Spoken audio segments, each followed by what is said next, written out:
Hello students, today we are going to discuss addition of money. So addition of money is done in the same way as we do the addition of numbers.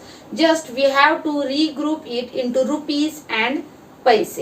Now let us see two examples with the help of which you will get the idea how to add the money. So here the first problem you can see, add rupees 23 50 paise and rupees 11 50 paise.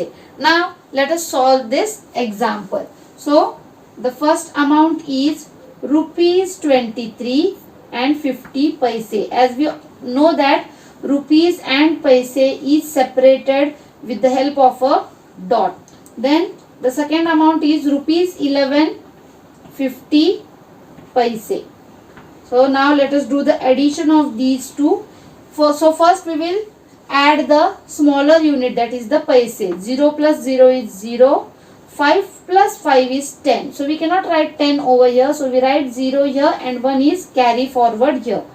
The dot which is separating rupee and paise is written. Now we will add the rupee section. So 3 plus 1 is 4. 4 plus 1 is 5. Next 2 plus 1 is 3. So the answer to this problem is rupees 35. So when we add rupees 23 50 paise and rupees 11 50 paise, the answer we get is rupees 35.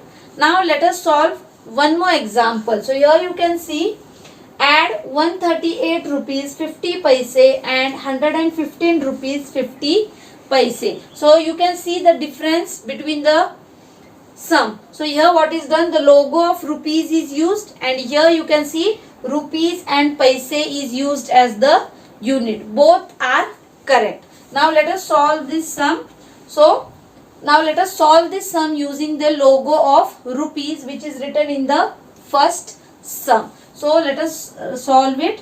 We will write rupees. The first amount is 138 and it is 50 paise. So as I have told you, we use a dot to differentiate between the rupees and paise. So it is rupees 138 50 paise and the second amount is rupees 115 and 50 paise. Rupees 115 and 50 paise. So a dot or a point is used to differentiate or show the difference, that these are the left hand side is rupees and the right hand side is paise. So now let us add. 0 plus 0 is 0.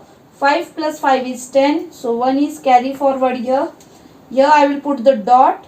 So this side is paise and this side is rupees. So 8 plus 1 is 9. 9 plus 5 is 14. So 4 is written here and 1 is carry forward here. So 3 plus 1 is 4. 4 plus 1 is 5. And this 1 and 1 2. So the total or the sum of those two amounts is rupees 254. So you can see in both these ways the sum can be asked or the problem can be asked to you using the logo of rupees, or it can be used in such a way, rupees and paise. Both the ways are correct. The method of addition is also the same for both types. So you can solve the sums which are based on such addition pattern. So students, now let us see subtraction of money. So subtraction of money is also done in the same way as we do the subtraction of numbers. But here also we do the regrouping of rupees and paise and then we subtract it. So here on the board you can see the example is written, subtract rupees 15 50 paise from rupees 28 50 paise. So now let us see how to subtract it. So in the same way I will write it as I had written in the addition pattern. So rupees 28 and 50 paise. You can see here the dot or the point which I have put to make a difference between the rupees and the paise. So from rupees 28 50 paise I will subtract rupees 15 50 paise. So now let us do the subtraction. From 0 0 it comes 0. From 5 if I subtract 5 it is 0 again. I put a dot over here. Then from 8 I will subtract 5. The answer is 3. And from 2 I will subtract 1. So it is 1. So the answer is 13 rupees. So when I subtract 15 rupees 50 paise from rupees 28 50 paise, I get the answer rupees 13.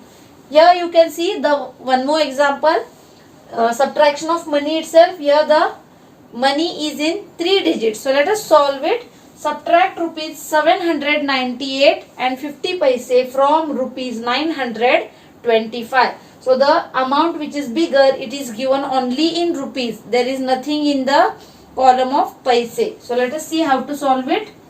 Rupees 925 minus rupees 798 and 50 paise.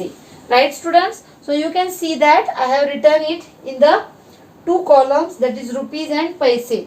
Now we have to, what we have to do, we have to subtract the paise first. So this is having 50 paise, but the upper amount is not having anything. So we will borrow from rupees. So from this 5 I will borrow 1 over here. This is from this 0, if I subtract 0 it gets 0. From this 5 I have taken 1 here, so here is 4. This 0 and 1 which is borrowed, it becomes 10. From 10 if I subtract 5 it is 5. Right? Now let us see, from 4 I cannot subtract 8. So what will I do? I will borrow 1 from here and I will write 1 here. So it becomes 14 and this remains 1 over here. So when I subtract 8 from 14, the answer is 6. From 1 I cannot subtract 9. So I will borrow 1 from this 9. So this 9 will become 8 and this will become 11. So 9 is subtracted from 11. The answer is 2. And from this 8, if I subtract 7, the answer is 1. So when I subtract rupees 798 50 paise from the amount of rupees 925, the answer I get is rupees 126 and 50 paise. So students, in the same manner you have to solve the sums which are given on subtraction of money. Also there might be some word problems which are used, like I went to a shop, I bought a pencil for rupees 5 and I gave a 10 rupees note to the shopkeeper. Then how much money should I get back? So I have a 10 rupee note and the cost of the pencil was rupees 5. So the cost of the pencil will be subtracted from the amount or the note which I gave to the shopkeeper, and the rest of the amount will be given back to me. So if such questions are used, you have to do subtraction. And maybe questions like I bought a pencil at rupees 5, I bought an eraser at rupees 6, I bought a sharpener at rupees so and so. So what, and finally they ask what is the total amount that I should pay to the shopkeeper. So here you have to do the addition of the cost of all those objects and you will find out how much money you have to pay to the shopkeeper. So such type of word problems can be asked in addition and subtraction. So as you know the addition and subtraction, you can easily solve the word problems. So based on the addition and subtraction, there is exercise number 3 and exercise number 4. So you have to solve it in your maths notebook.